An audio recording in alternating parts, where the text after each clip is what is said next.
4வது வருஷம் நெருங்கிட்டு இருந்தது திமுக ஆட்சிக்கு வந்து. இந்த 4 வருஷத்துல உருப்படியா எதனா பண்ணாங்களா யோசிச்சு பாருங்க. உருப்படியா நடக்கணும். தேர்தல் நேரத்துல அவங்க சொன்ன வாக்குறுதி எல்லாம் நிறைவேற்றினாங்களா? தேர்தல் நேரத்துல என்ன சொன்னாங்க? நாங்க ஆட்சிக்கு வந்தாலும் முதல் நீட் தேர்வு ரத்து செய்வதாக தான் இருக்கோம். நீட் தேர்வு ரத்து செஞ்சாலா? கனிமொழி ஸ்டாலினோட தங்கச்சி என்ன சொன்னாங்க தேர்தல் நேரத்துல? நாங்க ஆட்சிக்கு வந்தாலும் முதல் கையெழுத்து மதுவை ஒழிப்போம்னு சொன்னாங்க. மது ஒழிஞ்சுதான் கிடையாது. ஊருக்கு இன்னும் பாருங்க அதிகமா தொடர்றாங்க. அதுவும் ஆமா. இப்போ மதுரையில பாத்தீங்கன்னா பெண்களுக்கு தனி பாரை ஓபன் பண்ணிட்டாங்க. புது புது பிராண்ட்ல சரக்கு இன்ட்ரடியூஸ் பண்றாங்க.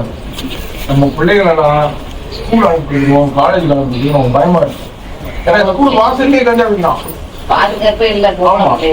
12 வயசுல இருந்து 80 வயசு வரைக்கும் உங்க பெண்களுக்கு விடவே மாட்டேங்கிறாங்க. தீவிரவாதம் எங்கெல்லாம் இந்த மாதிரியான பெண்களுக்கு வன்முறை அது ஈடுபடுறது பார்த்தீங்கன்னா பெரும்பாலானவங்க திமுக இருந்தாங்க.